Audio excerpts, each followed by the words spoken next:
Surprisingly enough, I have never made a video for Zhongli before. His rerun is almost here, so I thought it's the perfect time to talk about him. Funny thing is that he was the first ever limited 5-star I got on this account, or in general playing this game.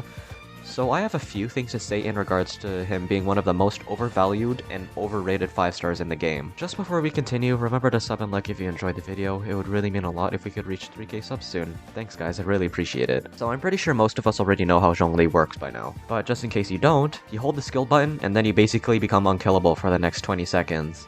He can easily have 100% uptime on his shield, since it's on a 12-second cooldown. Rotations with using Zhongli are really forgiving, and all you have to do is to make sure you build a good amount of HP on him, pretty much his entire kit, but most importantly his shield scales with HP. His passive allows him to gain bonus shield strength whenever he takes damage with a shield. It's very safe to say that you won't be dying with him anytime soon. Even on a hybrid build, combining both burst DPS and shield bot rolls together, it's very difficult for enemies to break the shield. This also happens to be the build that I like running the most, and it's really enjoyable seeing the meteor hit really hard. He also offers some extra utility since he's capable of using 4-piece tenacity, and his shield shreds every single resistance by 20%. This is really nice and convenient since you won't really need to worry about swirling the correct elements with the iridescent, swapping to the wrong character after using thrilling tales or anything technical like that. It's just a universal resistance shred that would benefit the entire party without any sort of complicated mechanic. This helps make up for the lack of DPS or utility that Zhongli provides, but instead with a lot of comfort. Before I say why I think Zhongli is overrated, let me explain why he's one of the most used characters in the entire game. It's just as simple as saying that he's very easy to use. Literally just hold one button almost every rotation, and you get instant value out of Zhongli. Arguably the easiest character to use both in-game and to build perfectly, especially since the Strongbox just added the tenacity set. All of the other shield or knockback reduction characters are basically outclassed by Zhongli, and it's not even close. Noelle only has 50% uptime on her shield. Thoma's shield has a stacking mechanic and it's durable as a piece of paper. Layla has 100% uptime, but the timing is a lot less forgiving, and her shield is way less durable. Xinyan and Dea are just so bad that I won't even explain why. Point is that if you have Zhongli, and you would like a shield or any sort of knockback resist, there's literally no reason you should pick anyone else over him. Aside from that, there are some characters that become a lot easier to use, with Ganyu and a Melt team will lose out on a lot of damage if she gets interrupted during her charge shot. Hu Tao really likes having Zhongli since she doesn't synergize well with healers.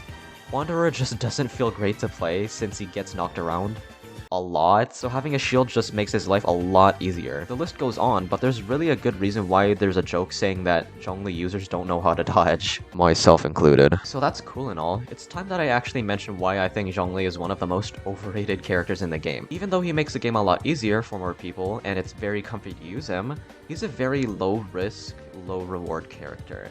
You risk nothing using Zhongli, and you don't gain much out of using him either. Many characters and teams have really good crowd control, which means you don't really need to dodge that often to continue your rotations. More often than not, if an enemy gets interrupted very often, they won't be able to fight back anyways. Even though I don't want to say this, freeze teams can be really strong since they have a very good crowd control, arguably the best in the game. And yes, while they don't perform well in the Abyss against single target bosses, it's also another reason why Zhongli is just not as valuable as you might think. In these scenarios, there's only one target that you need to focus on, which is way easier than having to dodge multiple enemies at once. Even outside of freeze teams, enemies still get staggered a lot more often. Not to the point where you don't need to dodge, but it's a lot easier than you might think. If you are able to manage your cooldowns and swap between characters, the iframes while using your burst are really helpful. And not to mention, if you were able to use a different support character over Zhongli, you'd probably get a lot more value and better results. If you're able to clear the Abyss a lot faster, then that essentially means that it's a lot less dodging you need to do. Not to say that Zhongli's bad, because that simply isn't true. I think that Zhongli is a great character, especially since he makes certain characters a lot more easier to play, and a lot more enjoyable. But keep in mind, there aren't many downsides to using other characters over him. And since everyone has the option to retry their Abyss and add healers to their team, that effectively means that there's very little risk of not needing to use Zhongli. The way I like to see him is that if you already have 3 strong characters that synergize really well together, then Zhongli will be a nice pick. He's most likely not the best pick, but he's not bad either. There are a lot of people who consider him to be a luxury pull, which I do agree with. He just makes the game a lot easier without needing to dodge, which can kind of mean you don't lose out on much DPS since you don't need to dodge. But he doesn't really offer much himself either. I'm not trying to stop people from pulling him, I'm just saying that I don't agree with people saying that he's a must pull. I want you guys to understand that I'm not saying that Zhongli is a bad character. That really could not be further from the truth. I really just hate it when people label someone as a must pull, but when in reality there are no must pull characters in this game. Because if someone gets labeled as being a must pull and ends up regretting their choice getting a specific character, then it won't feel too great afterwards, right? Anyways guys, thanks for watching. If you enjoyed the video, remember to sub and like if you did. It would really mean a lot if we could reach 3k subs soon. Have a good night and day wherever you're at, and I'll see you guys next time. Peace and take care. Have a good one.